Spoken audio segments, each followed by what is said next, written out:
Hey traders, and welcome to this video. Will Sebastian here, pro multi-asset day trader and co-founder of the Trading Mentor. Don't forget, if you want my free training to learn the secrets of trading, how I get things right frequently within the more diverse portfolio, you can get it underneath this video. The link's there. So Bitcoin against the US dollar. Bitcoin's coming up and up and up further, so I thought I'd do another video on it. I did one on Ethereum, and I have done one on here previously. There's a few things that I really want to discuss in this video. Mostly this is going to be for those guys who have held their longs for a reasonable amount of time and they're looking to kill them off. Because I think at this point, mostly people are looking at profit taking. Certainly the larger money in the market may end up doing that as well. And of course, when the larger money, the whales, pull out, you get a drop. Now, the reason why Bitcoin is going up plainly is because it's got momentum and there's positive market sentiment behind it. Lots of people are talking about the previous ETF news and also the halving cycle, which you can see, or you can go and read about it all over the place. Essentially, it's supposed to put up the demand. You can see that's what it's done. $56,607.61 at this point. And on the week, it's up from 51,000, and it peaked out about 57. Now, interestingly, that peak, okay, and again, it's no surprise, starts to fall in line with key price action levels to the left-hand side. Okay, in other words, where have you seen price rejection previously? Okay, now when I draw this eclipse and I draw that red dotted line, you can see it comes about here, and there's a candle wick which you can just see tucked in there. Okay, now because Bitcoin's fairly new as an asset, in terms of how long it's been coming up, you didn't really have any impetus to at least 2019, or before that 2017. You haven't got an enormous amount of price data. You've only really had these two peaks beforehand. Okay, so that's what you've got to go off. So you can see there's a candle wick there. You can also see there's price rejection just tucked in there as well. So two key price action levels which you can note, best seen on the weekly/daily charts because they just sort of filter the noise out a bit more. If you're looking on lower time frames, you're just going to see more price action levels, more noise, and you probably get more confused. So at this current point, if you take a fib level from the previous high, you can see you're coming into the 78.6 fib. Now, this is a really good area for people who are looking to take profit, because you've got to think of it like this. It's not simply you're hitting the 78.6 line and coming away. It's not as simple as that. You need to understand that you've got 78.6% of the best price. That's the best way of seeing fib levels. You've got almost 80% of the best ever price. Now, the reason why I say the best ever price is because the only price that you can actually see, okay, that tells you the highest value Bitcoin has been, is that candle you get in November 2021. That's the only agreeable thing we can go off. I mean, it could be debatable, it could be higher, and it's also debatable. There's a lot of people think that Bitcoin won't go higher. Okay, it's a discussion, if you like. But there is no doubt that the highest ever price is up here, and there's no doubt that you've got 80% of it. So the reason why your 78.6 fib and usually your 88.6 fib are very key areas for profit taking is because they represent the fact that you've got a larger amount of profit based on the previous high. Okay, because the previous high normally tells you the most recent highest value. So it could be the case that profit is taken at 100% or 88.6% or 161% if it gets higher. Okay, the point with crypto, and I've said this many times before, is that if you're trading it, you need to believe in it. Okay, you need to believe as an investor. Now, there's the other part of this, which is more about the longevity of trading to the long side.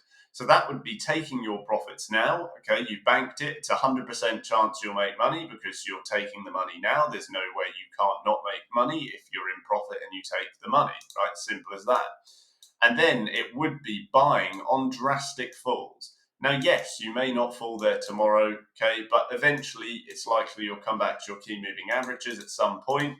If you don't believe me, as always, look at all the other times that's happened. You always return to these MAs.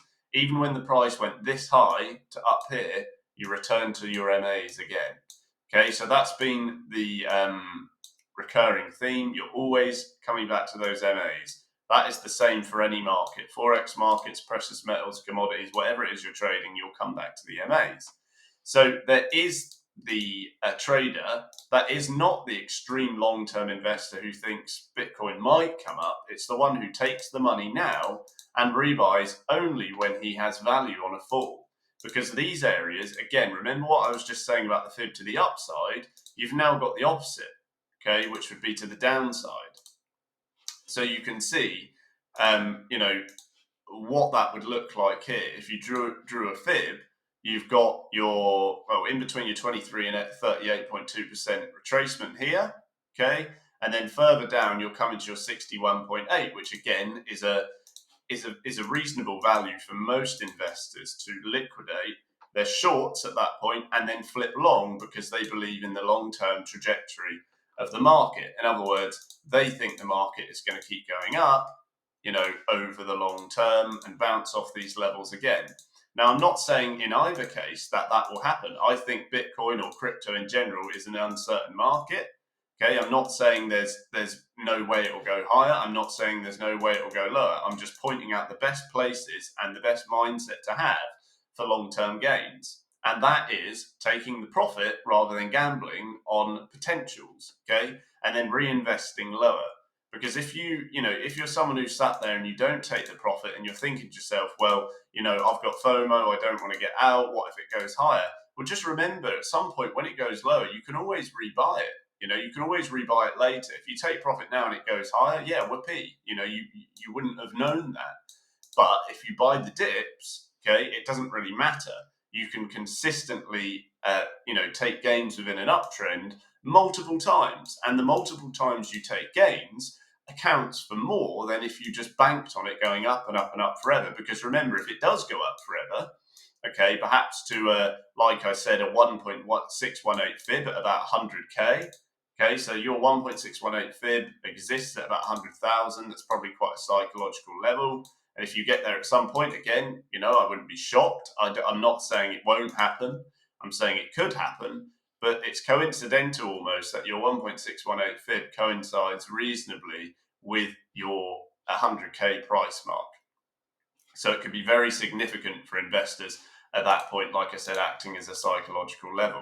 Now, if you go on your monthly and you zoom out, you can see exactly what I was saying in terms of how old the price data or how big the price data is before you get your first significant push up on key market sentiment. Okay, that took you from very early $1,000, up to 20 grand. Okay, so you look at the time frame; it's fast, isn't it? And you can see, looking at the current monthly candle, how quick that movement up, how fast that momentum is, and what it's telling you. It's telling you that buyers are coming into the market, but also note that you've already come up for 4 months previously. Okay, you're now on month 5 straight up. And at some point, like I said, if you don't take profit, you won't realize any money. You won't make any money unless you take your gains. Okay. Now, it could be the case that this halving news blows out, the whales ripple it down. But again, like I said, if you've taken your money, you're not gambling on that. You're not taking the chance. And then if you rebuy and you do it for the next 20 years because you want to, or however long you really want to trade crypto, you might get the chance to. You can sort of buy it loads of times in the future. It's not like this move that you're seeing now is the be all and end all, and it's the only time that crypto or Bitcoin or whatever it is you're trading is going to come up.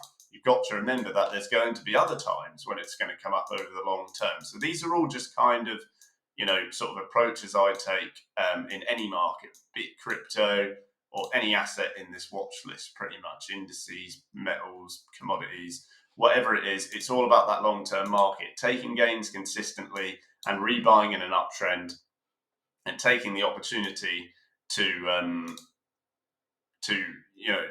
trade it as it comes, trade it as it moves. All right, because in that way, you're not relying on potentials, you're not relying on gambling, and if it does extend its way up to around 100,000 in the future, whether it will or not, you have to see. It's all dependent on long-term market sentiment. You would have traded it loads of times before then. Okay, you would have had all these dips and pops and everything up and down. So thanks for watching, guys. Don't forget you can join my live day training academy. We're going to be live for the New York session as we are every day. And you can get my free training as well. Thanks for watching, guys, and see you in the next video. See you there.